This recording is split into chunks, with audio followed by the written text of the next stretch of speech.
All right. Good morning, good afternoon, good evening, wherever you may be. Thank you for joining us. Another episode of Catching Up with Jacob. And he is on this side of the Atlantic still, just somewhere in the vicinity of between the West Coast and the East Coast. Jacob Prash, how are you? Better than I deserve to be, as usual. Praise Jesus. Aren't you glad he's coming? Hey, man. Good to see you, brother. God bless you. And David Lister, not too far from where Jacob is. Yeah, just he's just above my head. We were raptured, I'd run into him. Oh, man. Yeah.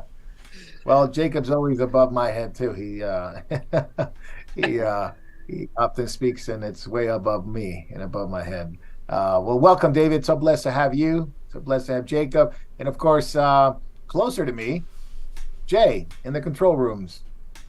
Hello, greetings from just a few blocks away from the Wizarding World of Harry Potter, which hopefully someday will be shut down. Yes. I guess people still visit and still people visit that place and it gets packed summertime. Always, yeah. Yeah, even the outrageous prices, still people go there. It's I thought it was a bad economy, but anyway, what do I know? And it's already Saturday where he's at, always ahead of us in more ways than one. Davey, how are you, brother? Pretty good, thanks, dear brother. Good to be here. Blessed to have you as well. God bless you guys, and thank you for joining us, catching up with Jacob. And we got a lot of stuff today, lots of stuff. Really talk about the Lord and His return, but there are events that happen. There are signs that He is coming, and He comes with these signs, and you could see them in the world, on the earth. You could see them in the church. You could see them in Israel, and eventually these signs will be in the heavens, a sign of the Son of Man coming. So we're going to be talking about that today.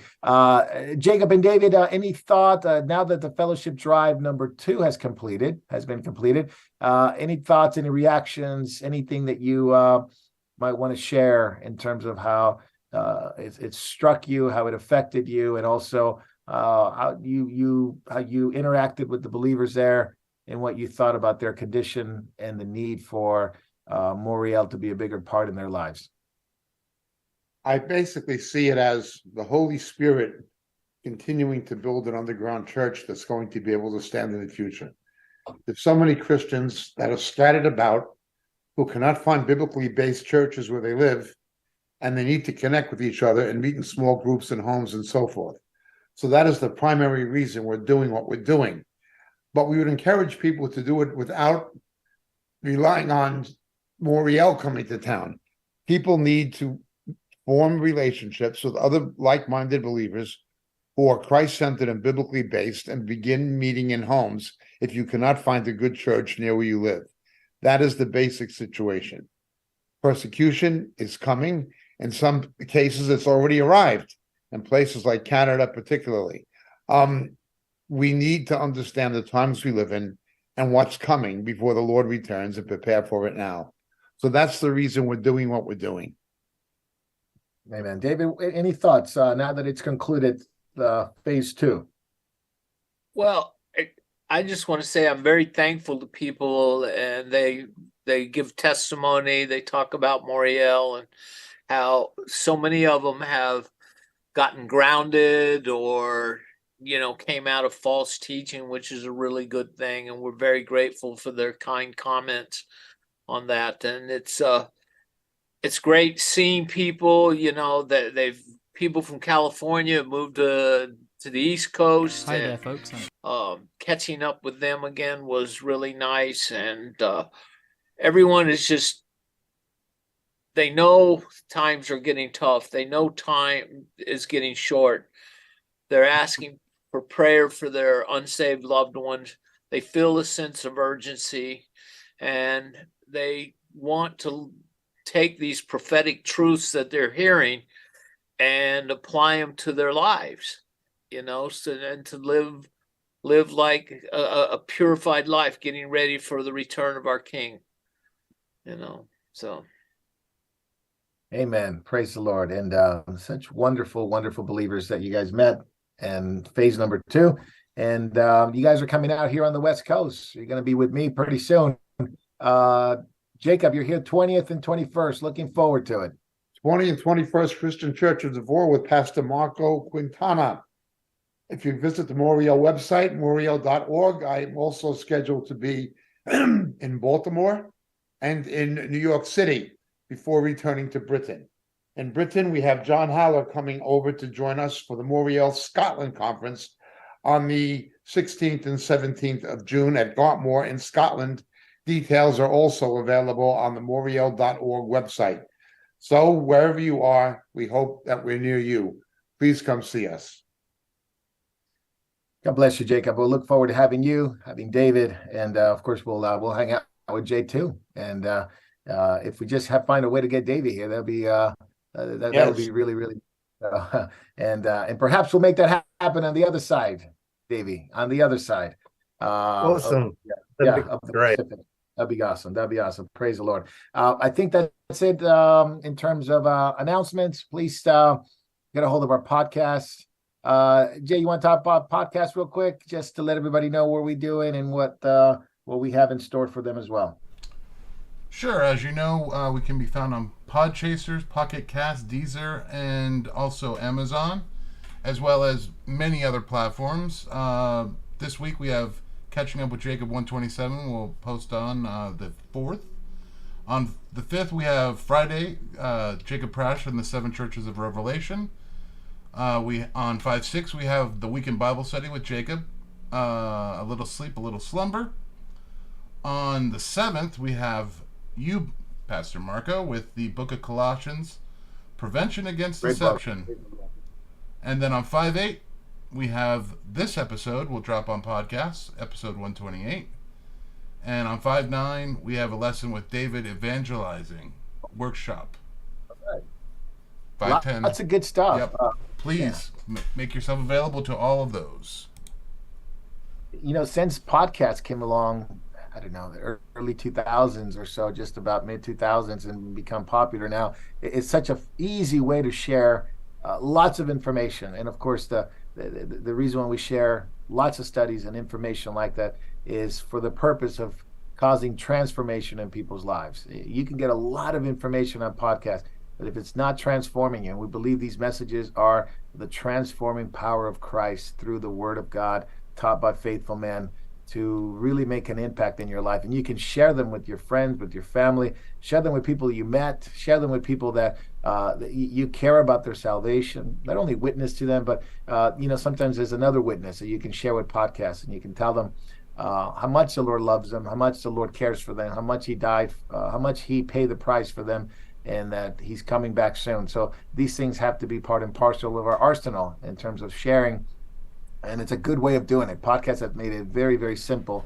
to share lots of information, but I always make the case. Information, there's a lot of that. Saturation, that could become a problem, but if it leads to transformation, that's what we want. We want the transforming power of the Word of God. So thanks, Jay, on the podcast. Really good stuff, ever growing, ever increasing. We thank you for watching on different platforms. MorielTV.org, Moriel.tv, Rumble, Telegram, you name it, we're there. Vimeo.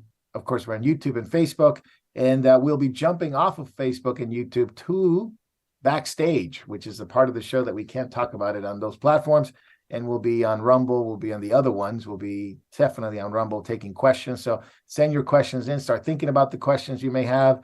It's an opportunity to ask Jacob, David, questions that you may have related to the topics at hand, related to what's going on. And sometimes people ask us, where did Jacob speak on this? Where did Jacob talk about that? We usually send them a link or a way to find some of the studies that are more in depth. So thank you for joining us, and we'll be doing Catching Up. I think that's all the announcements we have.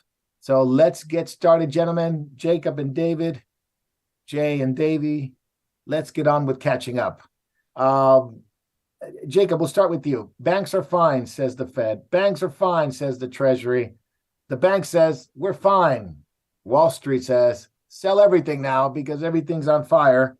They lied to us about safe and effective methods of medicine. Now, obviously, it was unbelievably bad. Now they say it's safe and effective to keep your money in the bank, and banks are falling apart. The collapse is in. We've seen them already. Third largest one happened this week with First Republic. $532 billion in assets among the three banks that failed. Jacob, is this it's the contagion in? Are we in for more pain as more and more banks get swallowed up by the big fish? We are absolutely in for more, but this is not purely an American phenomenon by any means. Credit Suisse obviously went down the tubes, but I've been warning for some time. Be careful if Deutsche Bank hits the wall. Deutsche Bank is in serious trouble, more serious than the EU or the German government is admitting, more serious than Deutsche Bank is admitting. If Deutsche Bank hits the wall, duck for cover. Now, here in the United States, what you basically have is the ridiculous situation of, with Biden's deficit spending and the Federal Reserve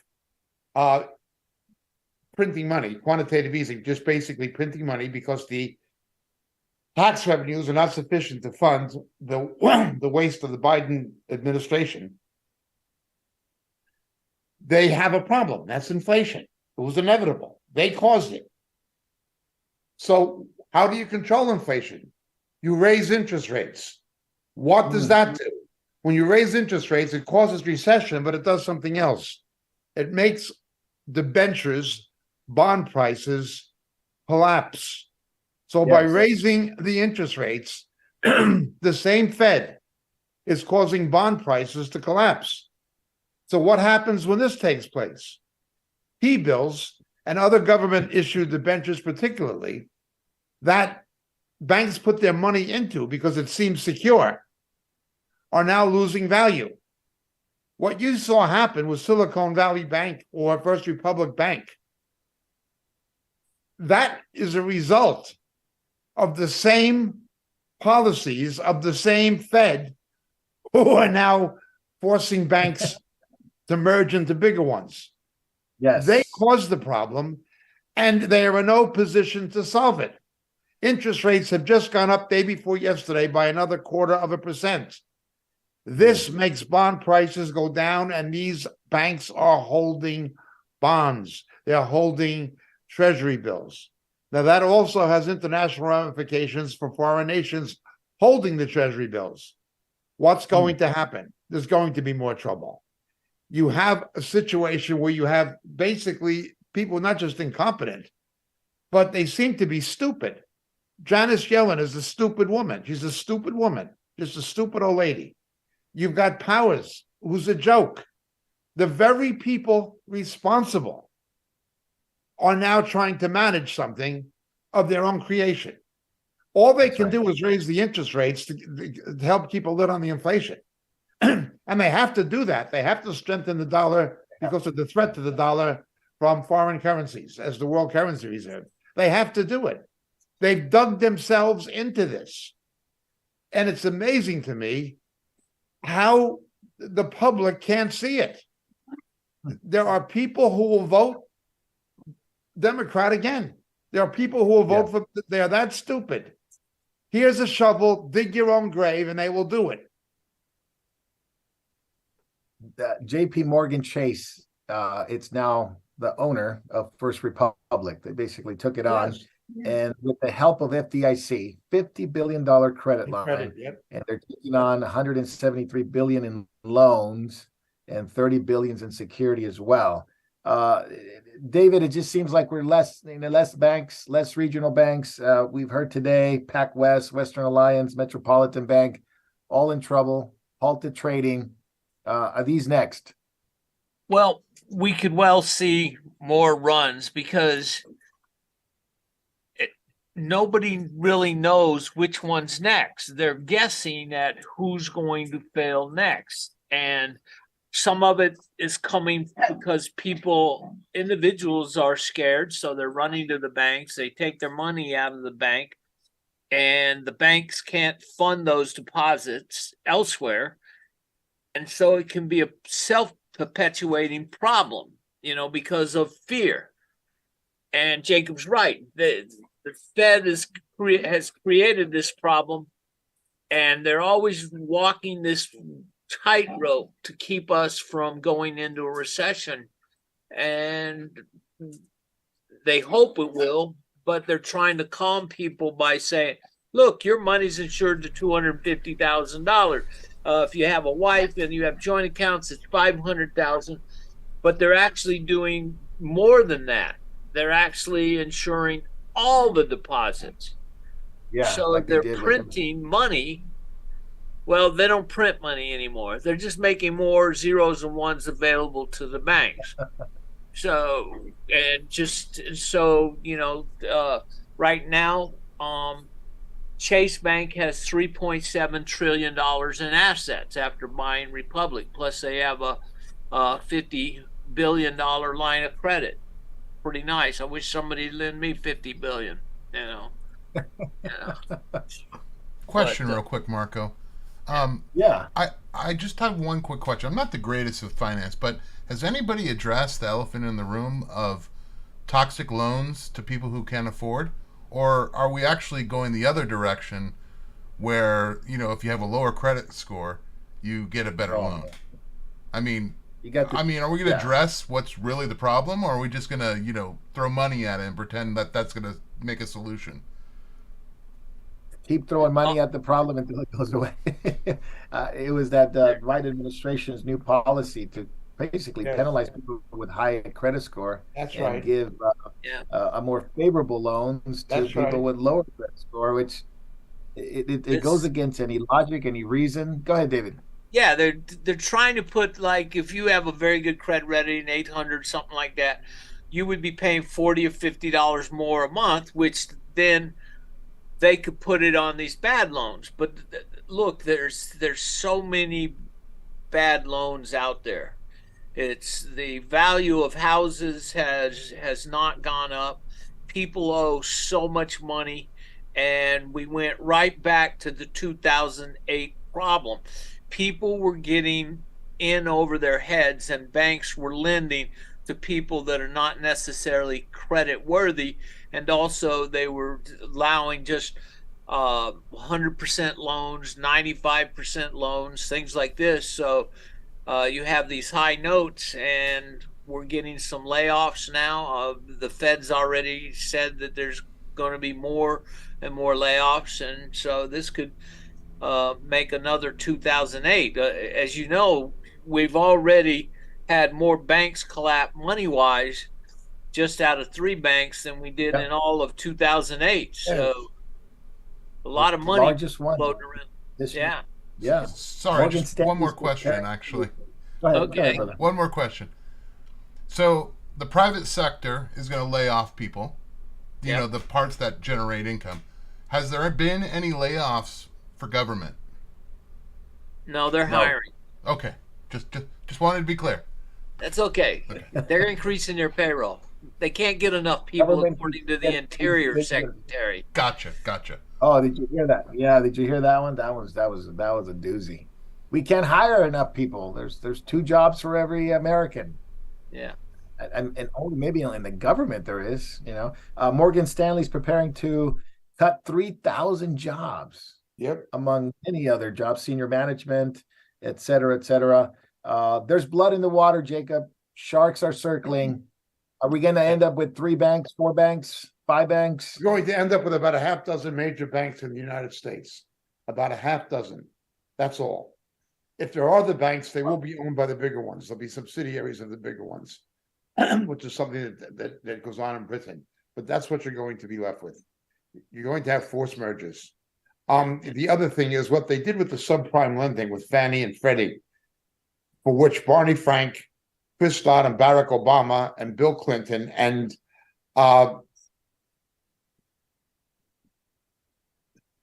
the former mayor of the former governor of New York, what was his name? The brothers, Cuomo.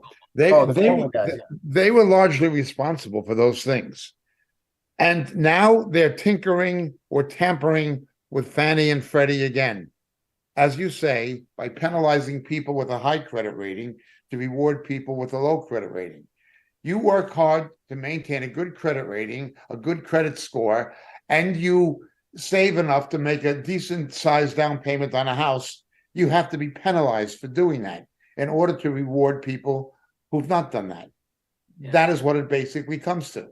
The rich will always get richer under the Democrats. They try to make believe that's a Republican phenomenon. No, the banksters are Democrats. It's the middle class who gets it in the back. There's another big yeah. elephant in the room: commercial real estate. Yes, that's Oh, that's going to go. Commercial real estate, since COVID and the work at home thing, lots and lots of buildings are empty in New York, San Francisco. Buildings, a whole building was $100 million building in San Francisco was in a fire sale, and then they didn't get any bidders. So you have all these commercial real estates everywhere. I would not be surprised if you're going to have this empty commercial space and skyscrapers in Midtown Manhattan are going to be turned into condos. For homeless Wow. people on the public dole. Yeah. Wasn't De Blasio buying some of that stuff, Jacob, when the whole shutdown in New York? He was basically taking over some of the hotels and properties like that, and just Well, buying they them. was making the tax and handing the taxpayer the bill. That's right. That's right. Yeah. So that's part and parcel. The other thing that was really interesting, JP Morgan has a what they called a digital coin already, JPM coin, which is fascinating to me that they're going to be issuing it to their depositors, and it's going to be worth something. I don't know if it's going to be a 1-to-1 with the dollar, but you could see that their solution is always go to the blockchain, go to the digital currency. Yes. Jacob, we're going to end up with 5 or 6 banks. Most people are going to be in those banks. It's nationalized, and you have no, at least in America, you may not have any other solution but to be in those banks and be given some kind of currency on a digital blockchain. You're going to have something that took place in the United States up until the 1860s, something that Abraham Lincoln tried to move against when he established the Secret Service. Banks issued their own notes. Banks issued their own notes. We're going to revert to that, only instead of it being notes, it is going to be digital. Are they going to be able to trade it with one another, Jacob, based on the history? They'll be able to trade it, it'll be worth something? What happened with Bitcoin? The only thing is the establishment couldn't control Bitcoin, so they don't like it. But something they can control is entirely different. Yeah. So we have major bankruptcies this year, 70 already, major bankruptcies, which is overshadowed already 2020. And many of them in the financial sector. Many of them in the financial sector. Now, the White House response to this was to, at least for the Interior Secretary, Debbie Haaland, to find more jobs. Now, she says with the senator, she was before the Senate, that there's plenty of jobs, almost two jobs for every American. They can't find enough people to work. Obviously, she's probably referring to government jobs or menial jobs that won't be able to pay anything because the inflation is so high. She says it's better to get rid of jobs than to save the planet. She wants to save the planet rather than keep jobs in America. Even if the rest of the world doesn't do it, she's going to have this green agenda. It is from the White House to destroy, in my opinion, the economy for the green agenda. Jacob, this administration, it is hell-bent, seemingly purposely, destroying the economy. Yes. Well, she's, look, again, like Janet Yellen, she is a personally very stupid woman. She's a very stupid woman. She could not answer basic questions from Senator Hawley, things that she should have known to be in her position. She just doesn't know what she's appointed because she's a liberal woman and a political bureaucrat, and that's why she has a job. Not because she's qualified for it. She is eminently not qualified for it. She's also just stupid. If you listen to she doesn't know how to think intelligently. No, she but she doesn't know how to rationally debate anything. And that's typical. That's typical of the kind of people that the Biden administration hires. But I agree with you. There may be people on a higher level who just manipulate these people like pieces on a chessboard. Do the thinking, and they have an agenda that is globalist. Somehow saving the environment. I assure you, the environmental standards of the United States for the mining of everything from nickel to cobalt to Yeah. precious earth metals. The environmental standards in the United States are much higher than the ones in China. China is environmentally reckless. I've been there enough times to see what they do. The pollution is unbelievable. Yet they say they're saving the planet by exporting these jobs and these industries to China. They are not saving the planet, they're catalyzing its destruction. But again, you're dealing with stupid people. Yeah, she didn't even know that China is the largest exporter of cobalt, lithium, and graphite, which is what you need for cars, electrical cars. And there's a mandate now by the Biden administration for the military to go to electric vehicles, for the public to go to electric vehicles, right into the hands of China. Seems so bizarre. Well, how can you believe that Biden is not on China's payroll with the money that he's given to Biden's son? When Biden lied about not benefiting from his son's business activities, which he does, obviously, he was caught lying. When he left that reconnaissance balloon fly over sensitive strategic bases and did nothing about it until it finished its mission in sending the data back to China, the reconnaissance data back to China. How can you believe, or at least not question, is Biden a Chinese asset? Is Biden, compromised by China? Look at what he does. Now, that to a degree was true of Obama as well, with the solar panels, but nothing like what you have with Biden. That's right.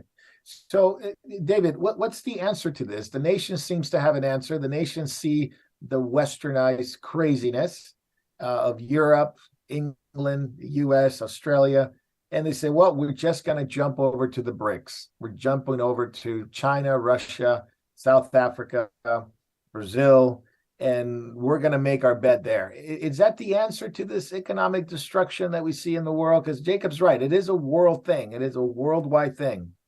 It's a temporary thing. I mean, they're not going to be able to do what they need. China's not geared up to make the type of, to be able to totally get the world the supplies they need.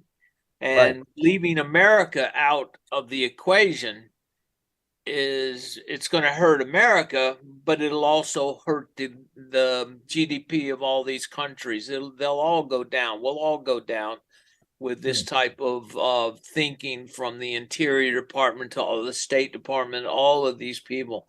The use of climate change as the investing way to go is really just a transfer of wealth from roughly $86 trillion to the Z and millennial generations.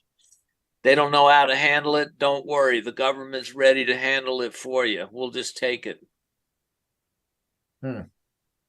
It is fascinating. Just to step back a little bit, Jacob, it is fascinating to me seeing the world economic system changing right before our eyes. I don't know. Yes. I don't want to see it live, but it is fascinating to experience that. I wasn't around when the Nixon did this. I wasn't around when Brentwood and how it happened. But we're seeing it now.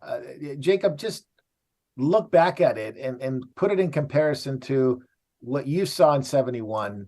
And obviously before that with Brentwood and how the world is going to change. But now you have an element of the last day of the age, and you also have the element of technology and how that plays a role in the new economic system that the world seems to be embarking.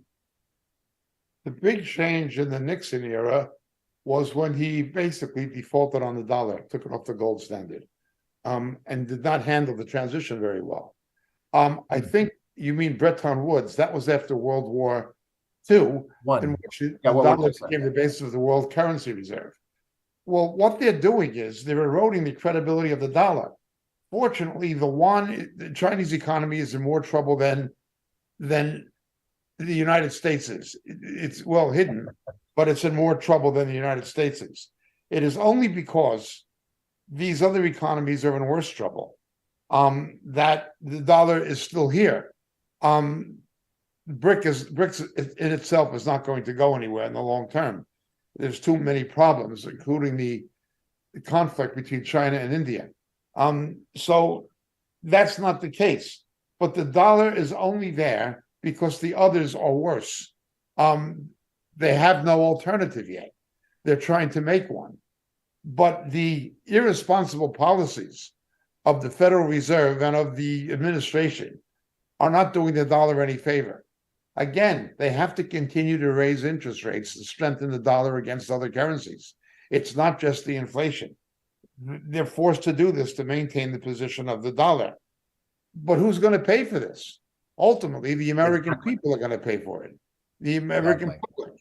Now, if there's somebody, if they voted for Biden or they voted for Obama and they suffer economic hardship, they have no right to complain. They got what they voted for. My concern is for the overall good of the nation and the decent people who are not subhuman in their political thinking, who realize what Obama and Biden are. That is the problem. I'd also point out, though, that despite the fact he did many good things that most of us would agree with, Mr. Trump did nothing about the deficits. He did nothing about the deficits. Ronald Reagan made the deficits worse. Ronald Reagan looted Social Security. I don't see a political solution to these problems that an election is going to make a difference. It'll be like what's happened in Holland. Well, the people who are for the rights of farmers and of the public had an election victory, but it's not changed anything. No, didn't matter. They're basically almost intimidating people into selling their farms to reduce the amount of aggregable land in a country in Europe with very efficient farming system. The globalists are going to do what they want. And I don't see any simple political solution. There will, of course, eventually be one person who's going to offer a solution, and that'll be the Antichrist. Fortunately, Christ is coming after him. He'll clean up the mess.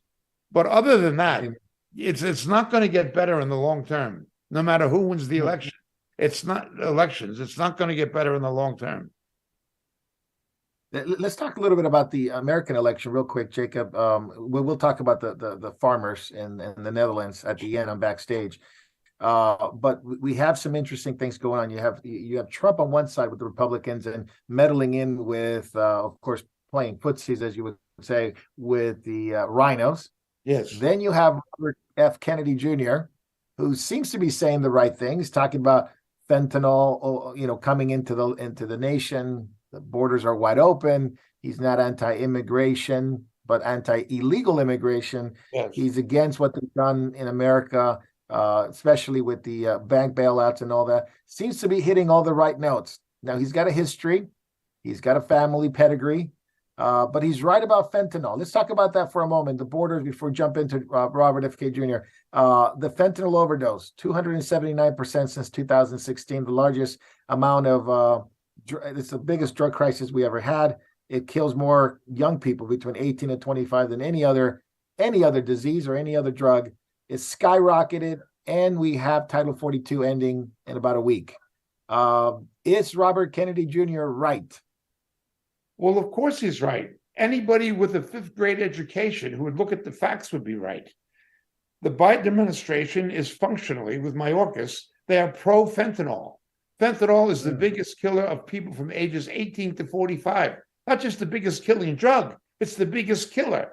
And these Chinese manufactured quantities of fentanyl are coming into the country with the de facto blessings of the Biden administration. That's what they're doing. They're actually bringing it in, or allowing it to be brought in with their lack of border policy. Concerning the illegal immigration, it's the same thing. It is the same exact thing. What is also interesting, as is always the case, the biggest victims of these policies are going to be minorities, Hispanics and especially Blacks. The fentanyl crisis is across the board, it's national, but it's particularly severe in the minority communities and especially the Black community. That's what really killed George Floyd. The autopsy showed he was not strangled by the policeman's knee on his neck. The autopsy showed he was under the influence of fentanyl and had some kind of cardiovascular failure that was fentanyl related. But it was easier to blame the cop than it was to blame the fentanyl. the minorities are the biggest victims. Secondly, the illegal immigrants, whose jobs are they going to take? They're going to take upstart jobs from Hispanic and Black Americans. Again, people who vote Democrat vote for their own death. They not only vote for the death of the country, they vote for their own death. They vote against their own economic and family interests. Now, rhinos are no better. Rhinos are no better. Quick thing, Jacob, a lot of, and we talked about this at the beginning for the pre-recorded meeting, the Monroe Doctrine. You've been hearing a lot of that. 200 years coming up in December. What's your take on it? I know you were eager to talk a little bit about that today. There's been a lot of talk about it on left-wing websites over the last week.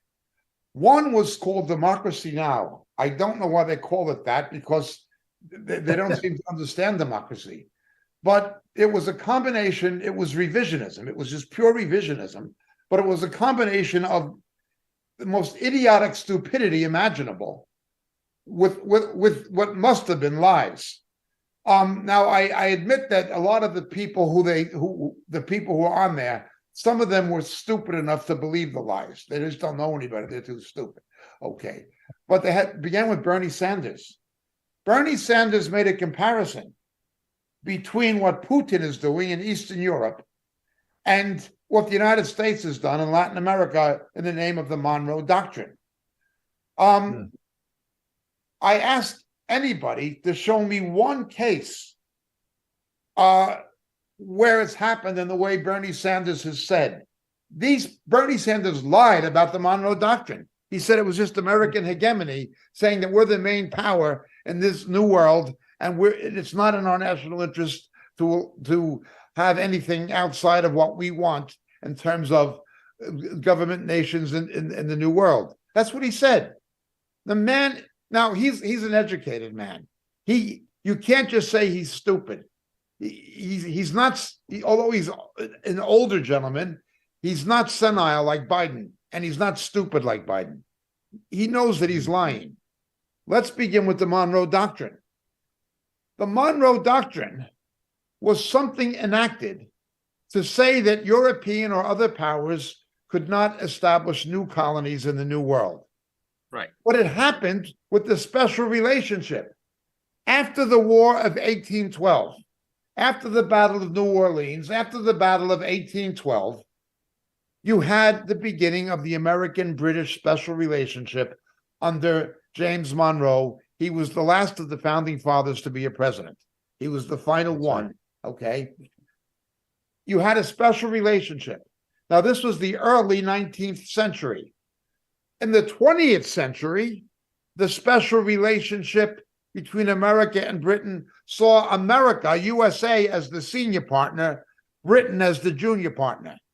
In the 19th century, it was the opposite. Great Britain was the senior partner. The United States was the junior partner. Now, there was a hiatus during the Civil War because the textile industries of Britain were dependent on cotton from the American South. There was a hiatus in it, but the special relationship of the 19th century, the United States played second fiddle to Britain. The roles were reversed in the 20th century. In other words, the United States was the regional policeman of Great Britain. America did not have the muscle to stand against European powers on its own. It was the British Navy, the Royal Navy, that had the real power to stop colonial expansion into the New World. The United States was simply playing second fiddle to Great Britain. They were acting on behalf of joint Anglo-American foreign policy. That's what it was. It wasn't the United States saying this. It was Great Britain saying this and taking its American cousin into a special relationship. That's what it was. So first of all, Sanders did not tell the truth about it. The United States could not have stood up to countries like France and Britain on their own at that time. They didn't have the Navy to do it. It took the Royal Navy to do that. Okay, the British had the Navy to do it. Britannia ruled the waves. That was the first. So he didn't tell the truth about it. Now let's look at the times the United States has intervened on in the name of the Monroe Doctrine. There has only ever been one time, and they didn't mention it, where the Monroe Doctrine was enacted as a basis for any kind of military conflict. It is when Mexico, with Santa Anna and those guys, owed France so much money that France tried to make Mexico a possession of France. And there was actually a terrestrial military conflict between the USA and the French. That was the only time the United States prevented Mexico from being taken over by France when France held the Mexican debt. That was the only time the Monroe Doctrine was ever enacted. There was talk of enacting it during the Cuban Missile Crisis, but it never was enacted. Kennedy did not support the Bay of Pigs. There was no invasion of Cuba. The United States did not invade Nicaragua, it did not invade Venezuela, and it did not invade Cuba. And there was no Monroe Doctrine because Venezuela or Nicaragua or Cuba did not become possessions of European countries. It never happened. Well, let's look at the other times the United States intervened in Latin America. Well, you have times when it was purely because of crime. The first time was Pancho Villa. Pancho Villa attacked Colombia, New Mexico, and Pershing went down with an expeditionary force into Mexico, but it was not against Mexico. They were trying to get Pancho Villa and his banditos. Okay, it was because of crime. Yes. Noriega cooperated with the CIA for many years, but when it came to the cocaine trade, Bush and him fell out. The United States did invade Panama to get rid of Noriega, but they did not turn Panama into a colony, and they did not try to retain control of the Panama Canal. They simply did not want a drug addict who was responsible for the cocaine traffic coming into the United States, ruling Panama. It was because of crime. That's all. It was nothing to do with the Monroe Doctrine. The Johnson administration did invade the Dominican Republic because they were afraid it was going to become another Cuba. They did not want another Cuba in the Caribbean. That was the liberal Democrat Johnson administration who went into the Dominican, but it was not done in the name of the Monroe Doctrine. When the CIA, in collaboration with corporations allegedly such as ITT, deposed Allende in Chile, it was not done in the name of the Monroe Doctrine. Now, Allende made a mess of the economy of Chile. A lot of people were glad to see him go. No matter what you thought of Pinochet, the economy did improve under him, at least. I'm not saying I agree with what happened in Chile, but it did not take place in the name of the Monroe Doctrine. The Monroe Doctrine has only been invoked one time, and that concerned the France trying to colonize Mexico when they couldn't repay the debt, like what China's now done in Sri Lanka, in Ceylon, the same kind of thing. Okay, that was the only time. These people didn't know what they were talking about. They were just babbling. They did not know what they were talking. They had this stupid woman, some stupid woman, talking about the United States not liking China making inroads into countries in South America and having political and economic link. And she was tying this to the Monroe Doctrine. Well, First of all, China is the biggest human rights violator in the world. It occupies Tibet. It's threatening Taiwan. It is in conflict with India. And it has over 1 million people because of their ethnicity in concentration camps in Western China. It is the world's biggest polluter. It is responsible for COVID and a lot of other things. And it went in and basically seized a port in Ceylon and said it's ours for 99 years because you can't repay the debt. And she's objecting in the name of democracy to the United States not wanting a non-democratic country in our backyard taking control of these small economies with the Belt and Roads Initiative, I suppose. She didn't use that term, but that's what it comes to. These are stupid people. They don't know what the Monroe Doctrine is. They don't understand it. They didn't understand its historical genesis, and they don't understand the history of American, Latin American relations. Yet they say that democracy now, what, China's a democracy?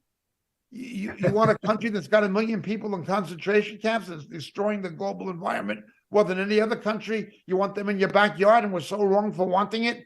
And what does this have to do with the Monroe Doctrine? Nothing. Nothing. Now, look, there have been things in American relations with South America and Latin America that I do not like. There definitely have been. But it's nothing to do with the Monroe Doctrine. Nothing. They're just too stupid to know any better. Pseudo-academic idiocy is what is being produced by the left. Isn't it Yeah. just another attack on America, another way to attack us, Of saying, course. you know, because we were trying to prevent colonialism from Europe to come to the Americas, because we wanted the American experiment to expand. But like you said, we only had to help out Mexico, and that The was Americans were basically quite it. happy with Simon Bolivar bringing Yeah. independence to South American countries. They just didn't want foreign countries colonizing the New World, colonizing Latin America.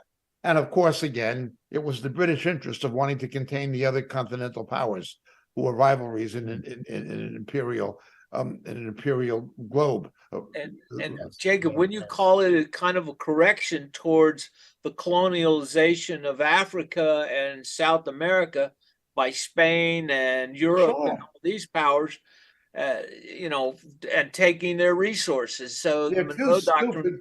They are too stupid to even know what the Monroe Doctrine is. yeah, Yet they're attacking something that has benefited Latin America, that has never, ever been used except one time. And that was to protect the Latin American country from being taken Yeah. over by a European one. Yeah, Napoleon is French. and we ended up using it with Monroe bought a couple of things from France called the Louisiana Purchase, if I remember right. That was Jefferson. But the I thought United that States fell did, under Monroe. I the need United States did invade Cuba, and it did invade Puerto Rico in the war with Spain, because those places were Spanish colonies. The United States gave Cuba its independence, and Puerto Rico didn't want independence. They wanted to remain American because it's in their economic interests. So what are these people even talking about? They don't know what they're talking about. But the mindless liberals will say it, and other mindless liberals will believe it.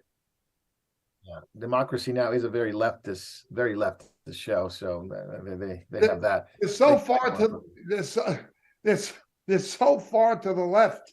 They don't know the left from the right. They're completely stupid. The people who run that thing was okay. Maybe Sanders was lying. He's a politician. He was perhaps deliberately lying. The others were just morons. Jacob, real quick before we switch topics, Robert F.K., any chance of him winning? You know, I would Democratic- prefer him to Biden or Joe Obama or any of these other people. Remember, Robert F. Kennedy comes from the traditional Democratic Party of JFK, of Scoop Jackson, of Sam Nunn, of people like that. Kennedys were cold warriors. They were anti-communist. Although they were liberal, they were and pro-civil rights and so forth, they were anti-communist. They were also fiscal tax-cutting conservatives. They come from a Democratic Party that no longer exists. RFK is from that. Now, the name Kennedy is a iconic dynasty in the Democratic Party.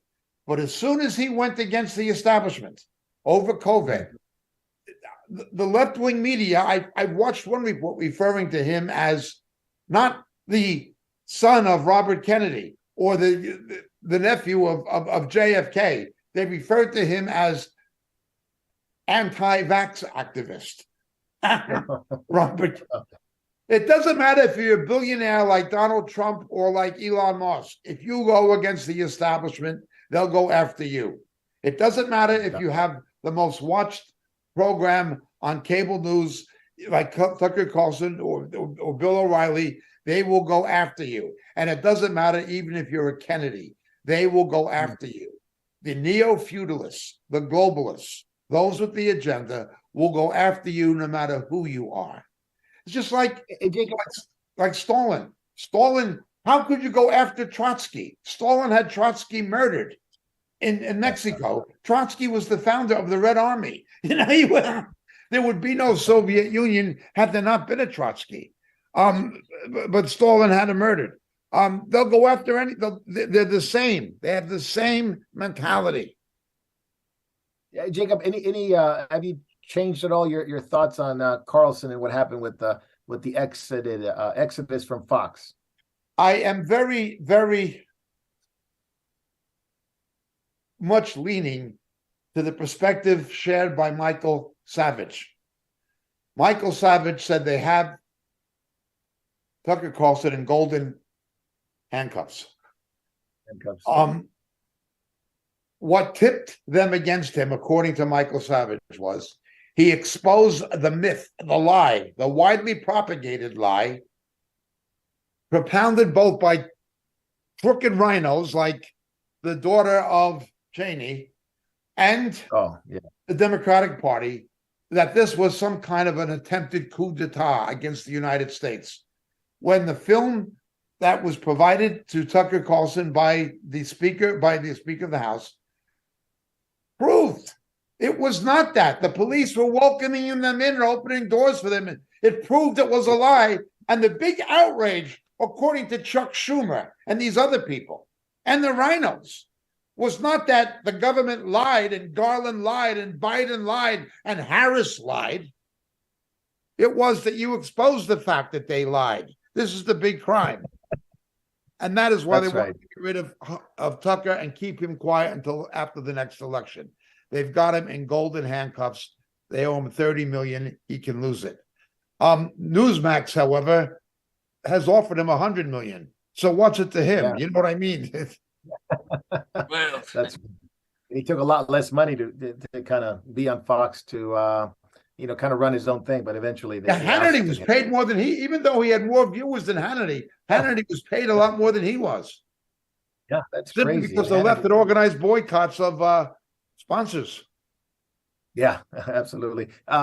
David, you have a different opinion about Robert F. Kennedy, real quick before we move on to it, but a bit of a different opinion about who he is and what he's done.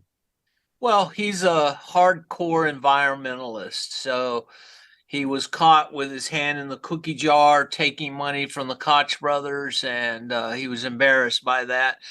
Also, if as a liberal he runs and was to be, he would have to have the left's agenda to become a candidate. So I could never vote for him. He's, but his radical environmentalism, I don't believe he's a pro-life supporter, even though he likes kids. But I just can't see me voting for him. Any chance that there's a polarization of the Democratic Party and the Republican Party at the same time, with Trump polarizing one end of that party and then Robert F. Kennedy polarizing the other half away from Biden and the extreme left? Well, it would be a great idea, but Republicans are better at losing races and Democrats are better at staying together and winning races. Yes. So they're better at being crooked. Oh, Jacob, I just meant on Monroe because he was the one that actually signed the deal and then expanded the instructions for the purchase from 10 million to 15 that got the 288,000 acres. That's all, because he was the chief negotiator there. Oh, he was the negotiator during the Jefferson administration. Yeah, Jefferson approved it, but Jefferson was trying to keep it down to 10 million, and when they offered everything, he took liberty and just gave them 15. And it was 4 cents an acre. And it was a sweetheart deal, man. It was the best land deal of the century. And then Napoleon was getting ready to take it back, of my history, but Jefferson quickly submitted to Congress, got it approved, and said, "Occupy the territory." So too late. Well, they needed money. Yep. Napoleon needed money. So, speaking of wars and rumors of wars, what do you make of it, Jacob? Ukrainian drone attack on the Kremlin? Not sure who did it, but escalation is inevitable. Moscow says the U.S. did it. Washington says Moscow did it. Ukraine's in the middle, having no way out. They're just being attacked left and right. What's your take on it? Provocation, probably at the end of the day, no matter who did My it. first suspicion, and I cannot prove it, my first suspicion was that it was Putin who did it to justify further aggressive actions against Kiev, possibly Odessa. That is what he's trying to give himself a legitimate basis to carry out his further onslaught against the Ukrainians. That is my suspicion. I cannot prove otherwise.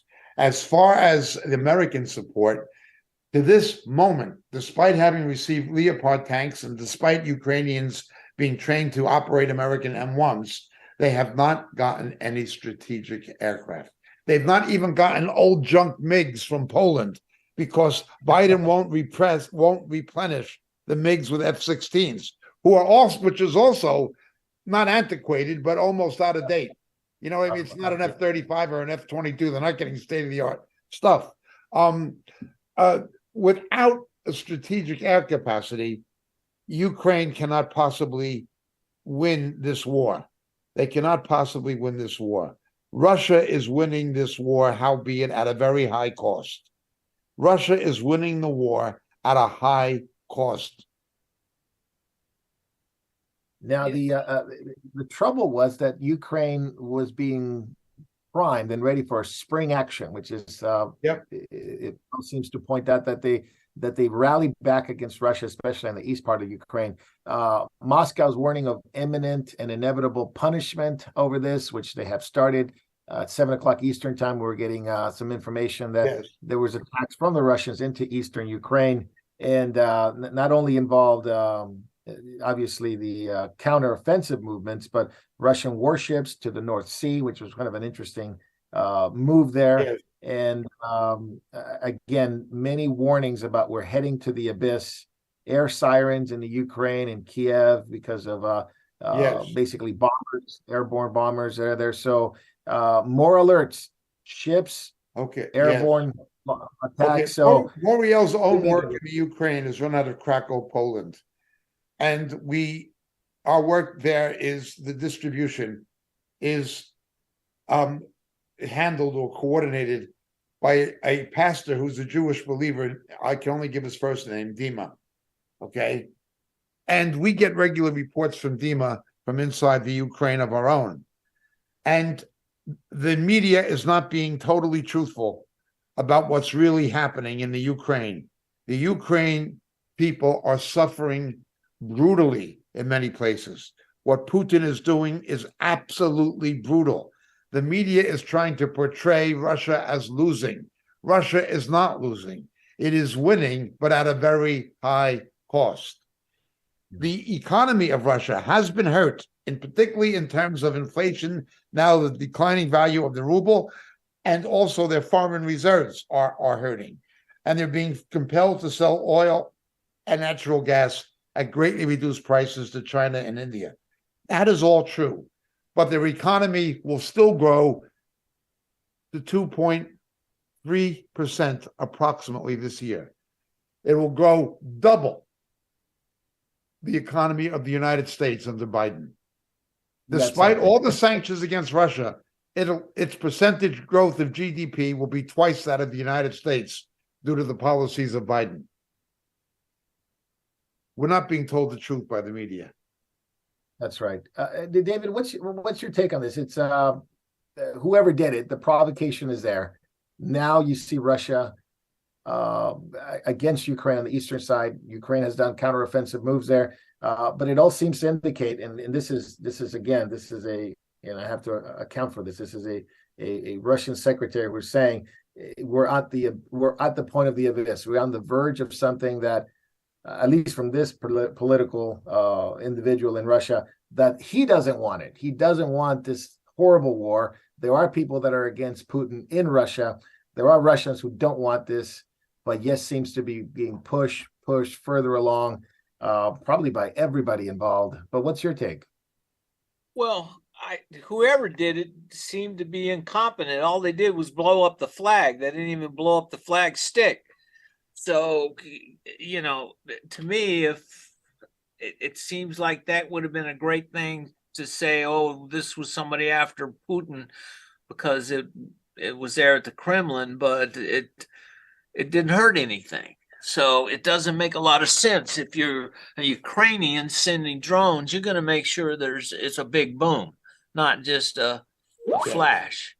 So I can't imagine, and if it's CIA, those guys would have made sure there was a big boom. But I don't know. This seems kind of incompetent, or like Jacob said, justification for doing more. I mean, just last week they sent 141 hypersonic missiles. Yep. And blew up civilian targets. That would have been devastating, and I think they even had one fall short and didn't go off. So I think I think the government's after that one to see what's going on with it. But for me, it's America is in abyss. Russia's everybody's rushing to go run down this hole. For what reason, I'm not sure, because we've expended all of our resources on this. Of course, not nuclear resources or any of our submarine missiles and things like this, but we couldn't fight a land war to save our lives. And our NATO allies, they probably wouldn't want to fight it either. So the world, Russia, I don't think has anything to lose by keep going. Taking the land bridge all the way. Russia got the green light from Biden with the withdrawal from Afghanistan, when all you would have did was 3,000 troops in an advisory capacity to stop the Taliban from taking over. Biden, after all those trillions of dollars and thousands of casualties, gave the Taliban, who protected Al Qaeda, Afghanistan on a silver platter, and that gave the green light to Putin. That's the first thing. Again, Biden is surrounded by people who are not only corrupt but stupid. Let's remember that. A cheap politician general like Miley. I mean, a joke like Austin, Lloyd Austin, and the Secretary Blinken is. I don't know that man has the brain God gave him, but put that to one side. Let's look at the other dangerous beast on the horizon that they're not talking about too much. China would love to broker a peace between Ukraine and Russia to advance its own international prestige and standing on the global stage into Europe. It already brokered something between Iran and Saudi Arabia, albeit precariously. China is trying to insert itself into the diplomatic realm and outpace the United States as the global deal maker or peace broker. They're even talking now about wanting to host negotiations between Israel and Palestine, the Palestinians. This is China. New power brokers. That's right. And you have a castrated old clown in the White House, surrounded by morons, career morons, and corruptocrats. What's going to stop them? Yeah, absolutely. Certainly nothing's going to stop them from this side, because we've projected nothing but weakness everywhere. Even our allies are questioning Biden's competence around the world. It's common knowledge, he's incompetent. So the world doesn't really want a nuclear war. It doesn't want war. It really wants peace. Howbeit, what it looks like, it'll be temporary, but there's no way out for Putin has always dreamed of retaking the Crimea and that whole land bridge. He needs that for ultimately an invasion of Israel and the Middle East. The best thing the United States can do is something it tried and failed. Get rid of Erdogan, replace him with a moderate, and that would be pro-NATO, and close the Dardanelles to the Russian Navy. That would be the best thing. But again, you're dealing with an administration in Washington that is stupid, incompetent, and corrupt. So don't hold your breath. Don't hold your breath. Yeah. Hey, can I ask you Well, one thing on the drugs? Can I go back to that? Yeah. You know, Quickly, yes. there's kind of a thought, like you see in Canada, that people are openly selling heroin, all these other things, all these other horrible, horrible drugs, even fentanyl. So they're creating this giant base of addicts. And at the same time, we're seeing the state there legalize the sale of these drugs, and now and so I would ask the question, look, are these guys being allowed to create customers for the state that will then be able to control these people for all sorts of, for continued drug use? And in other words, they're going to have their customers and they'll be able to control them with basic living incomes, making them serfs to the state. And is that out of the realm? Not at all. I mean, it's ultimately their plan is to control the masses. How do you control the masses? Well, you re-educate them, and you easily control them through drugs. And that's been George Soros's dream. That's been George Soros's dream. And it fits the book of Revelation said there would be an increase of pharmakia. Yeah, but you see, let's forget this game is a long one. The British, that's how the British got Hong Kong. Wars. You know, that is what the CIA did with the sweet rice, Air America in Southeast Asia during the Vietnam War when they were flying heroin. The CIA was involved in flying heroin. Jacob, is China repaying the West for their embarrassment of the opium wars and all that? And they're thinking that's exactly what they're doing. You make a good point. They see it as their century of humiliation. Of course, the things that Ping is not talking about is the absolute apex of the century of humiliation was not Hong Kong.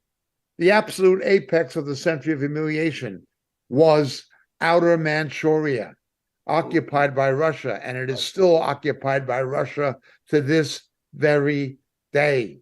Yeah, Japan occupied Taiwan at one time, then called Formosa, and the British took Hong Kong, and the Portuguese got Macau and things of that nature. But the biggest chunk of Chinese real estate is still out of the hands of China. It is Outer Manchuria. Vladivostok was Chinese. That whole south east quadrant of Siberia, all the way up to Siberia, was Manchuria, was Chinese. The Russians took it, and you don't see Ping talking about that.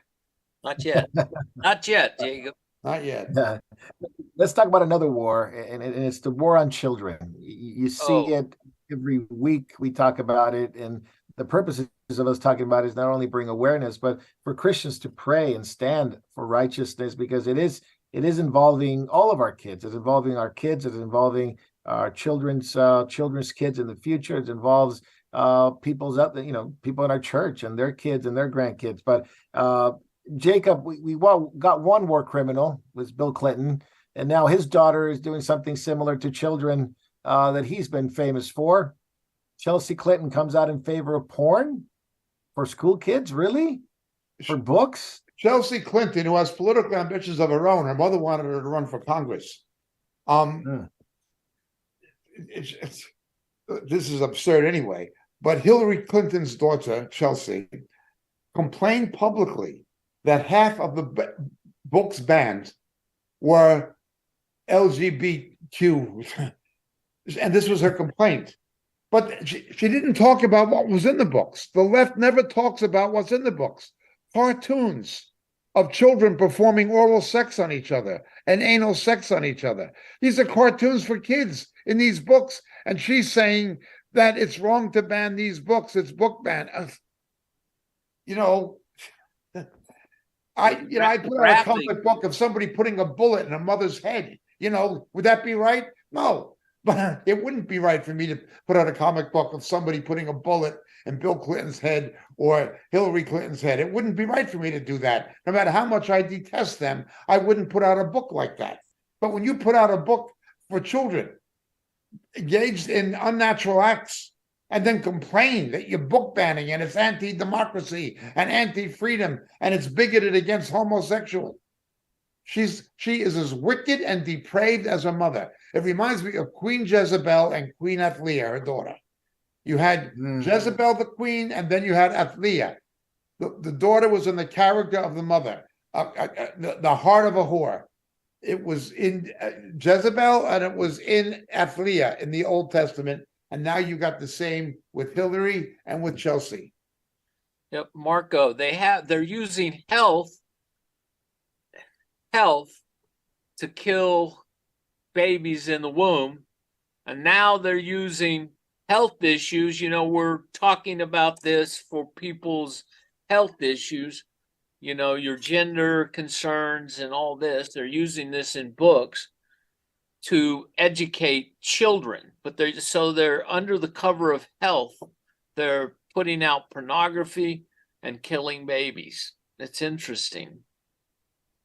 Yeah, I mean, because you really have. I mean, the only thing I hear is, you know, if you don't go through these procedures, if you don't go through, they're going to commit suicide. So Yeah. you have to save their lives. You have to save their lives by chopping them up and taking them in these radical bills like the one in Oregon that passed the Senate in Oregon that basically, like Washington, like California, want to keep parents away from children that want to have these surgeries. So they're indoctrinating them, they're convincing them, and ultimately they're going to penalize you and criminalize you if you're a parent and get involved in your children's lives. Can you imagine that? That is exactly what they're doing. And When yet, you put pornography in and say it's health issues, you can peddle it. Yeah. Again, it's about the pharmaceutical industry. yes. Yep. The whole trans thing is about, look, you're having customers for life. They're going to be dependent on medications, hormone therapy, surgeries, whatever it is for the rest of their lives. It's going to be ongoing. So they're, again, Transfer of wealth. comes back to the I believe Yes. it's $1.1 million can be made from every kid that transitions, both in surgery and medication. Mm. So that you're But talking about them every single time they have an incentive to do it Yeah. because it's going to make money for the doctors and for the pharmacies. AJ, I wonder Word what of God happens. is to be believed. You know, if the word of God is to be believed, every one of those legislators in Oregon, if you were to tie a millstone around their neck and throw them into the ocean, you'd be doing them a favor. It would be better for that to happen than to do what these wicked people have done. They have volunteered for the pit of hell. They've handed themselves over to eternal perdition. You know, Jacob, we never hear about the ones that want to detransition. We never hear Nope. about them. Now, those are suppressed by the media. Yeah, and I think the insurance, Jay, I think you and I were talking about this one time, that the insurance won't cover detransition. Correct. So, yeah. for example, they're using a drug that normally goes to cancer patients, but it can also be used for gender transitioning. If you have it used for cancer, it's $4,000 a dose. If you classify it under gender transition, they charge it at $9,000 for the same drug. Man. Just to give you an idea of the money-making scheme that it is. But you know, if children have issues and they have difficulties in times of crisis, I think Canada really, really wants to help children because they want to put drag queens on these helplines to really talk to children in the Canadian youth. And I'm not kidding. Faye and Fluffy are going to help your children during the time of crisis. This is the name of two men who dress up like women and who believe that they are going to help kill children in kindergarten and in youth. They have a Prime, Amazon Prime show. They have different shows, Drag Queen Story Hour, time events, and all that stuff. And the Canadian broadcasters, that they support this because there's a duo that really wants to help kids, and they have a helpline. What kind of a help can they get? I think you could be the judge of that. what kind of people don't like to use the word grooming, but what kind of I was about what to kind say of the influence? hotline's number is probably 1-800-groomers. Yeah, Yes. grooming. Yeah, Yep. it no, I mean, think about this. Years ago, let's say 5 years ago, no one even heard of Drag Queen Story Hour. There was many people who didn't even thought about it. Now it's mainline. Now it's prevalent. Now, Jacob, to your point last time, if you're in Canada and you protest like the pastor, you'll be thrown in jail. That The pastor that Mounties will did beat you up and protest, throw you in jail. you remember that pastor that protested? They've now found him Yeah. guilty. He's going to prison. Calgary. Yeah, Yep. Calgary. Yeah. He's going to prison. But, and then also they've just announced they're going after the truckers again. That's up there. They have new crimes, a new sheet of indictments. They're going to put those guys in prison now. They took their bank accounts. Now it's prison. So U.S., Canada, David, you and I watched the Daniel Andrews. He's defending exposing young children to male adult entertainers in Victoria. I forgot what city this took place. There was a protest, and Yeah, he it was took in- time out of his busy schedule to address this at a hearing. So tell us a little more about that. Well, basically, it was just parents and people not happy with the drag time story hour and they were just peacefully protesting about this is not acceptable for kids. We don't want you teaching this to our children. So he goes on a big rant calling them hateful, homophobic, violent, you name it. He went on and on and on and on, which basically shows you, look, he cares nothing for the children. He cares nothing for parents. The G word is most appropriate for him. That 1-800-groomers number, that's probably his number, Jay. But look, I was been thinking about it. Who's it? I'm going to be devil's advocate here. I'm going to use his own arguing and reasoning against him. Okay, he's accusing everybody who's wanting to protect kids as being homophobic and trans and all the rest of it. Okay, who's he married to? He's married to a white woman, right? Yeah. Okay, you're so trans accepting. Why aren't you married yourself to a trans? Would he have relations with a trans person? That sort of thing. I think he needs to take another holiday back down in the morning to Peninsula. I can recommend a good house for you, Danny boy. Yeah, and it has a good set of stairs. Good point, Dave. Just make sure you should take be your doing wife his with you. part to end trans hate, and he should divorce his wife, and he should definitely get in a relationship with a trans male. That way, he would be supporting the normalization, like a good little leftist. Well, I mean, I don't think he has to divorce his wife. Couldn't he just add a sister-brother thing going on? I mean, everything's open, Yeah, I think you're right. Yeah. Hey, Jacob, do you think these grassroots boycotts of companies that support this kind of ideology are going to make any headways? I mean, Anheuser-Busch, Disney, obviously Bud Light, which is made by Anheuser-Busch, have made some semblance of there's people that don't support it and don't want it and their sales plummeted. But is it going to continue? What do you think? I think it'll continue. I think it may even increase. But as I've been saying for some years, the most we can hope for is interim periods of respite. Then it will come back again even worse with more ferocity.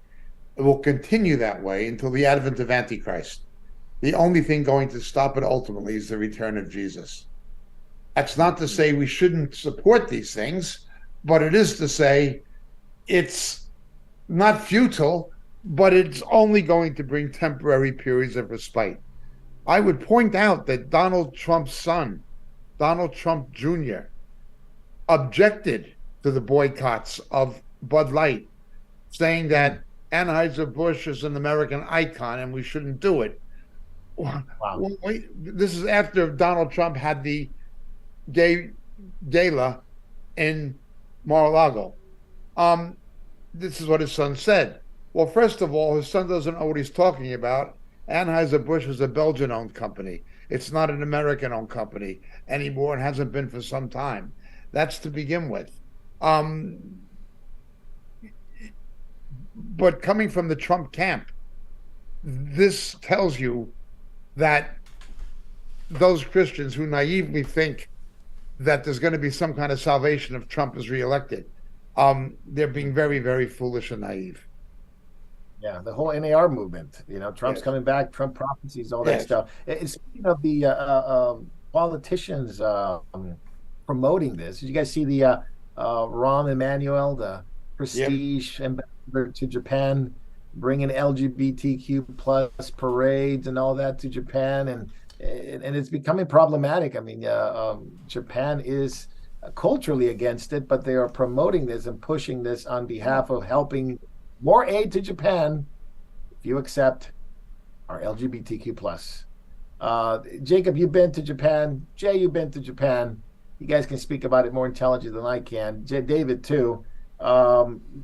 What's the stigma, and is it going to be accepted, and is it going to become just like another Western country, very accepting of what we call Western values today?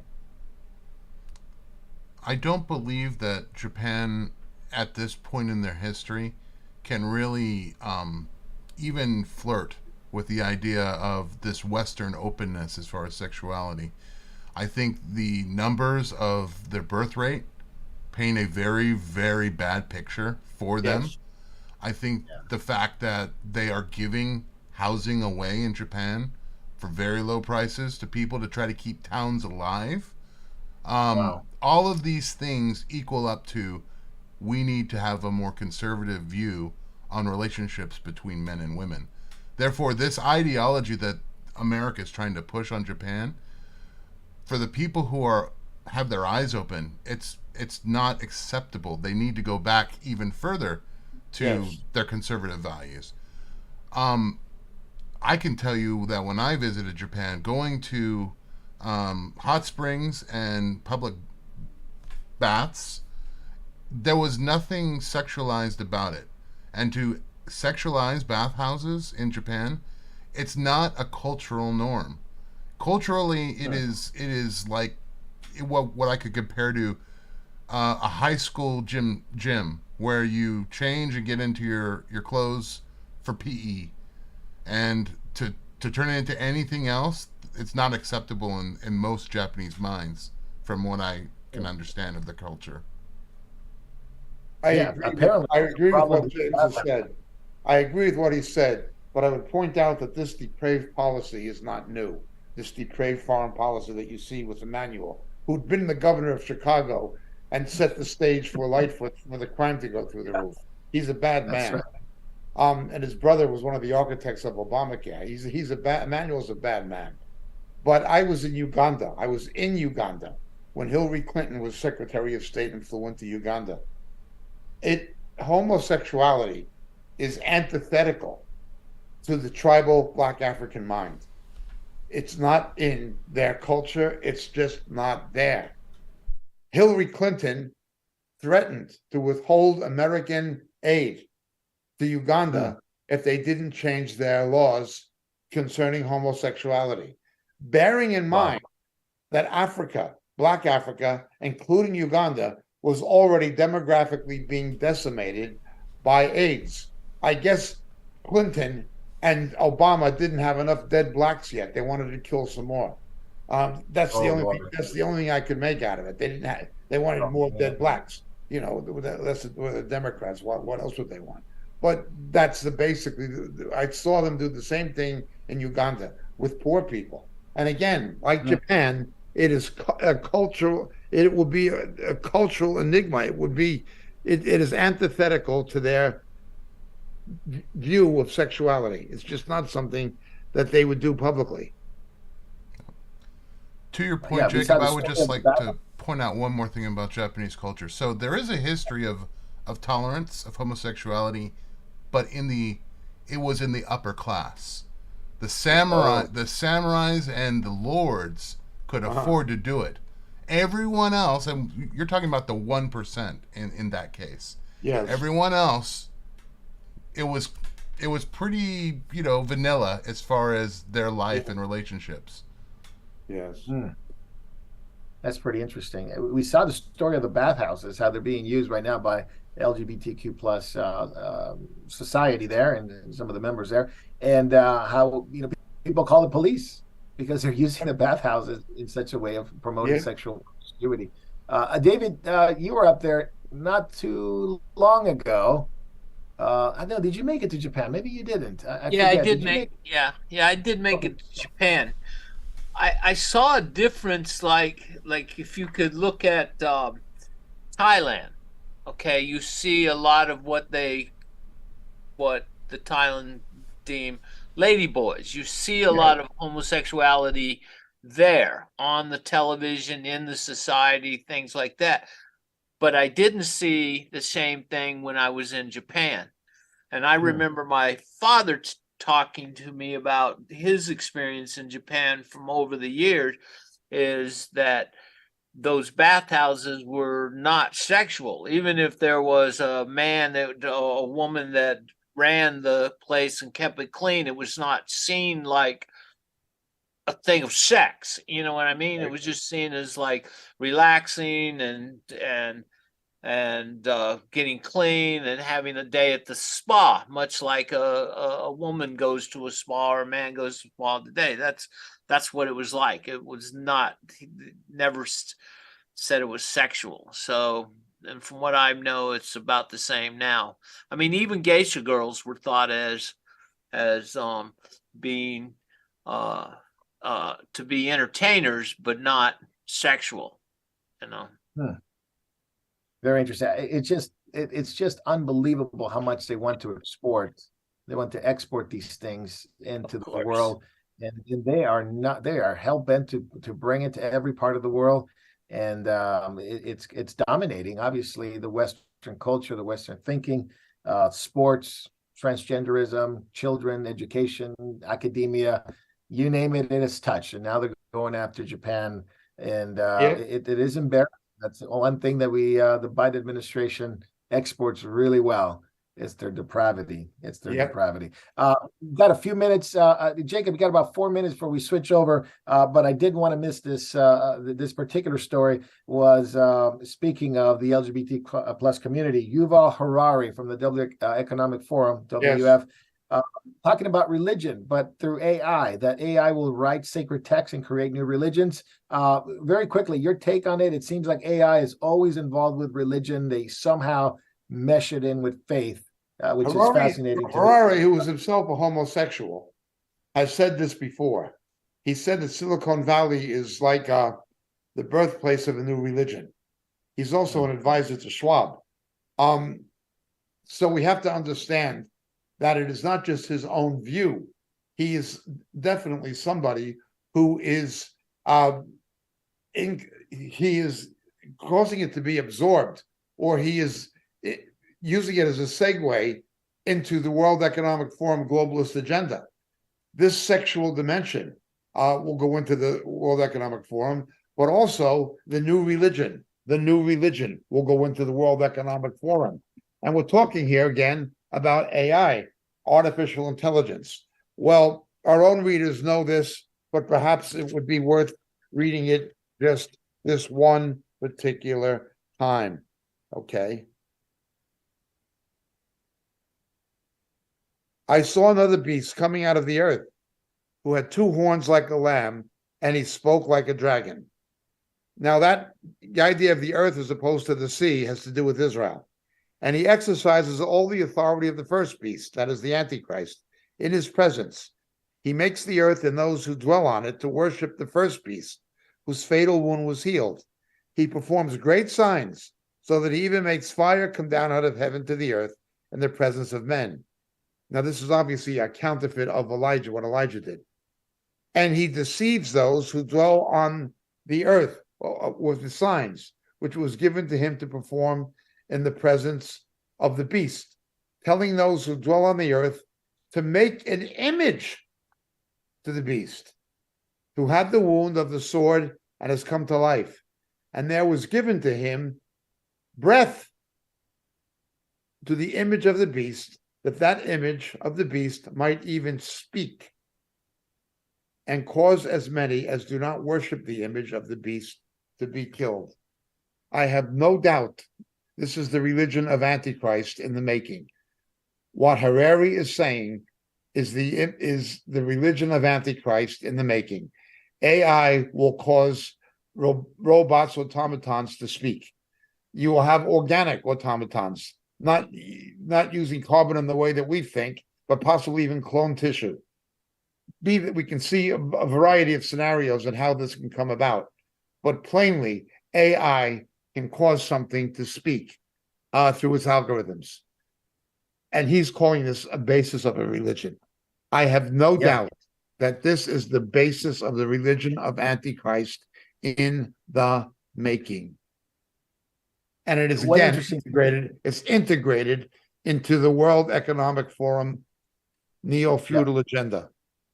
Yeah, they were even testing it in the University of Texas that AI can read brain, basically. Yes. The brain thought, they could actually, through blood flow and chemical reactions, they could actually interpret it with text. So fascinating. You have to understand that is, remember, Jesus knew what was in men? Yes. That is Antichrist counterfeiting Christ, or the word of knowledge, the charismatic gift. Yes. Again, a satanic equivalent of it that will be technologically facilitated. You know what's interesting, Jacob? Harari was in Israel not too long ago, just promoting the revolution there and he lives in citing Israel. people against Netanyahu. Does he reside in Israel? Is that his home? Tel Aviv, yes. Oh, okay. He was there inciting all these people come against Netanyahu. So he was very interested in Israel because the World Economic Forum is very interested in Israel. But the one group, and this is fascinating, that was vehemently against what he's saying about AI and religion was the Hasidic group, the Orthodox Hasidic group, who they have banned the use of AI for any of his members, any of the followers of that Hasidic sect. This is in New York based. But it comes across very different groups of Hasidic Jews throughout the world. The community in New York, obviously one of the biggest ones, if not the biggest ones. But they banned it, different than the Lubavitch. Lubavitch actually embraced technology. Yeah, they're not Lubavitch. There are about 13 different Hasidic sects, and they believe their rabbi is the infallible reincarnation of Baal Shem Tov, of the Beshk. It's very complicated. These people are mystics and Gnostics. Whatever their rabbi says is what they're going to believe and do. This one particular group who is anti-AI, they're based a little bit in Brooklyn, but mainly in the Catskills. They have a town in the Catskill Mountains in New York, and that's their promised land. And they're opposed to it. But you will find other Orthodox Jews opposed to it as well. But mainly them, yes. Fascinating religion, AI, Israel, and you could not have, even if we tried. That's right. We couldn't. The Bible speaks to that very, very clear. So that's for catching up. We invite all of our viewers, and there's a lot of them today. So we appreciate you coming in and listening and joining us and catching up. You're a big part of what we do and why we do it, and expressing what the Bible says, especially in the current times in which we live in. So we're going to leave YouTube and Facebook, and we invite you to come over to Rumble, memorialtv.org, memorial.tv, or to stay on Vimeo or Telegram. But we do want you to join us on memorial.tv, memorialtv.org. And we do want you to come to Rumble and ask questions. We're going to take some questions for Jacob and David on backstage. So we're going to finish your catching up, jump over from YouTube and Facebook into the other platforms. If you're already there, that's great. But if you're not, jump over there now. We'll be taking questions, and we'll be talking about a very interesting thing. Netherlands, King Charles coronation tomorrow. Very interesting stuff. So you might want to hear what Jacob has to say and David has to say. God bless you guys. We'll see you on backstage.